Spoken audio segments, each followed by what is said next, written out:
Bisperas ng Pasko sa Bacoor, Cavite. Inaresto ng mga pulis ang lalaking ito na bistado nagbebenta ng tuklaw. Huli rin ang dalawa pa niyang kasamahan na nagtangkapang tumakas. Ayon sa pulisya, matagal na nilang minamanmanan ang tatlong suspect. Pagka-test by po natin ay ni-request natin for examination. Turn out na positive po yung component ng substance na sigarilyo po na nabili. Nakumpiska rin sa mga suspect ang isang plastic na hiniinalang pinatuyong dahon ng marijuana. Tumanggi magbigay ng pahayag ang mga narestong suspect. Bakit na mo kasi nirag ng arga ko gawa mo? Matapos magpa-picture ng babaeng ito sa kapitan ng Barangay Caliraya sa Lumban, Laguna, bigla siyang inaresto ng mga undercover na pulis. Pulis.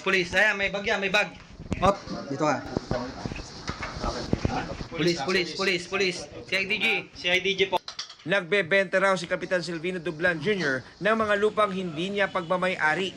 May semblance po ng land grabbing eh. Nagpe-pretend siya na kanya yung lupa kahit may titulo na ito. Na-recover sa kanya ang kalahating milyong pisong mark money at 2 baril na parehong walang lisensya. Giit ni Dublan, lehitimo ang hawak niyang mga dokumento ng lupa. Lahat po ng inaakusa po sa akin ay walang katotohanan pong lahat. Aminado naman siyang walang papel ang nakumpiska sa kanyang baril. Pinahiram po sa akin yun para proteksyon nga po dito sa aking. Kaya po ako humawak ng baril doon. Pinayuhan po ako ng aking mga kaibigan. Naharap si Dublan sa patong-patong na reklamo. Estafa through falsification of documents. Syndicated estafa kasi may mga ibang kasabwat po itong sikap. Swindling. And then, violation of RA 10591 para dun po sa baril na nakumpiska sa kanya.